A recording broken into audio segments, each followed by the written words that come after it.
सुनहरी मछली और सौदागर की कहा। एक जमाने की बात है कि एक छोटे से गांव में एक गरीब मगर मेहनती सौदागर रहता था जिसका नाम अहमद था। अहमद का घर छोटा था मगर इसके दिल में बड़े बड़े ख्वाब थे। वो रोजाना सुबह सवेरे उठता, अपना सामान बांधता और शहर की तरफ रवाना हो जाता। शहर में वो मुख्तलिफ किस्म की अशिया फरोख्त करता, जिनमें कपड़े, बर्तन और दीगर घरेलू सामान शामिल थे। अहमद का काम ज्यादा नहीं चलता था मगर वो हमेशा मेहनत करता और अल्लाह पर भरोसा रखता। एक दिन अहमद शहर से वापस आ रहा था कि इसने दरिया के किनारे कुछ देर आराम करने का फैसला किया। वो एक बड़े पत्थर पर बैठ गया और दरिया की खूबसूरती से लुत्फानंदोज होने लगा। दरिया का पानी बहुत साफ और शफाफ था और उसमें मुख्तलिफ रंग बिरंगी मछलियां तैर रही थीं। अचानक अहमद की नजर एक सुनहरी मछली पर पड़ी जो किनारे के करीब तैर रही थी। वो मछली आम मछलियों से बिल्कुल मुख्तलिफ नजर आ रही थी। अहमद ने कुछ देर मछली को देखा और फिर इसने सोचा कि इस मछली को पकड़ ले। जैसे ही उसने मछली की तरफ हाथ बढ़ाया, मछली ने अचानक बोलना शुरू कर दिया। ऐ सौदागर, अगर तुम मुझे आजाद कर दो तो मैं तुम्हें 3 ख्वाहिशें पूरी करने का वादा करती हूँ। अहमद हैरान हो गया और कुछ देर सोचने के बाद बोला, ठीक है, मैं तुम्हें आजाद करता हूँ, लेकिन मेरी पहली ख्वाहिश ये है कि मेरा कारोबार खूब फले फूले। मछली ने कहा, तुम्हारी पहली ख्वाहिश पूरी हो गई। अहमद ने मछली को दरिया में वापस छोड़ दिया और घर की तरफ चल पड़ा। अगले दिन अहमद ने देखा कि इसके कारोबार में वाकई बेहतरी आ गई है। लोग इसकी दुकान पर ज्यादा आने लगे और इसकी चीजें हाथों हाथ बिकने लगी। अहमद बहुत खुश हुआ और उसने सोचा कि मछली की बात सच थी।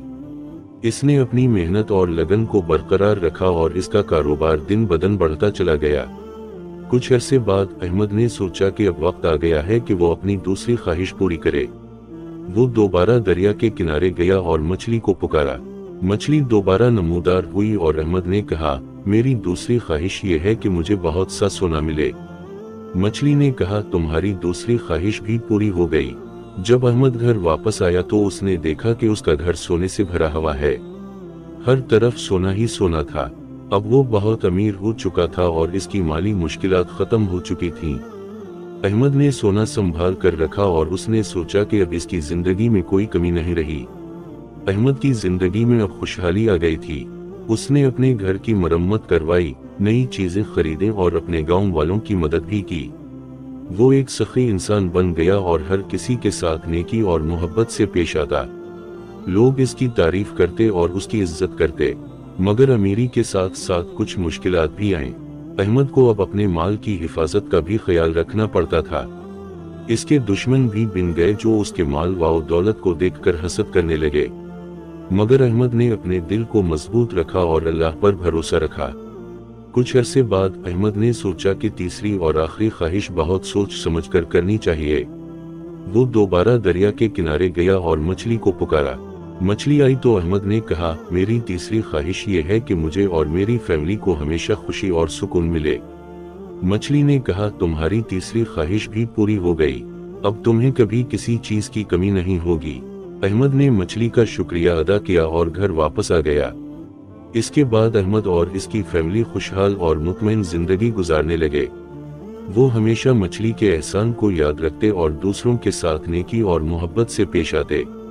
अहमद की जिंदगी में अब एक नया दौर शुरू हो चुका था। उसने अपने बच्चों की तालीम और तरबियत पर खास तवज्जो दी और इन्हें बेहतरीन इदारों में तालीम दिलवाई। इसके बच्चे भी अपने वालिद की तरह मेहनती और ईमानदार बने। अहमद ने अपनी फैमिली के साथ खूबसूरत सफर किए और दुनिया के मुख्तलिफ मकामात की सैर की। अहमद ने अपनी अमीरी को सिर्फ अपनी जात तक महदूद नहीं रखा बल्कि उसने अपने गांव के लोगों की भी मदद की। उसने एक मदरसा कायम किया जहां बच्चों को मुफ्त तालीम दी जाती थी। उसने एक अस्पताल भी बनवाया ताकि गांव के लोगों को इलाज की सहूलत मिल सके। उसकी उन खिदमत की वजह से गांव के लोग इसकी बहुत इज्जत करते थे। अहमद की उम्र अब ढलने लगी थी मगर उसके दिल की जवानी अभी तक बरकरार थी। इसने अपनी जिंदगी के आखिरी अय्याम में भी लोगों की खिदमत जारी रखी। उसके दिल में हमेशा शुक्रगुजारी और मोहब्बत का जज्बा रहा। एक दिन इसकी तबीयत खराब हो गई और वो बिस्तर पर पड़ गया। उसके आखिरी लम्हात में उसने अपने बच्चों को बुलाया और इन्हें नसीहत की कि वो हमेशा ईमानदारी और मोहब्बत से जिंदगी गुजारें। اس نے کہا، دولت اور خوشحالی اللہ کی طرف سے نعمتیں ہیں، مگر اصل سکون اور خوشی دل کی نیکی اور دوسروں کی خدمت میں ہے۔ احمد کا انتقال ہو گیا، مگر اس کی نیکیاں اور خدمات ہمیشہ کے لیے یادگار بن گئیں۔ اس کے گاؤں کے لوگ آج بھی اسے یاد کرتے ہیں اور اس کی زندگی سے سبق لیتے ہیں۔ سنہری مچھلی اور احمد کی کہانی ایک مثال بن گئی کہ محنت، ایمانداری اور محبت سے زندگی میں سب کچھ حاصل کیا جا سکتا ہے۔ اس کہانی سے ہمیں یہ سبق ملتا ہے کہ زندگی میں مشکلات اور پریشانیاں آتی ہیں، مگر محنت اور ایمانداری سے کام کرنے والوں کو اللہ کبھی مایوس نہیں کرتا۔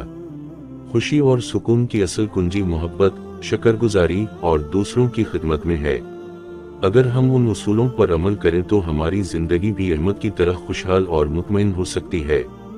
احمد کی کہانی ایک تحریک ہے جو ہمیں یہ سکھاتی ہے کہ زندگی میں مشکلات اور چیلنجز آتے رہتے ہیں، مگر ہمیں کبھی ہمت نہیں ہارنی چاہیے۔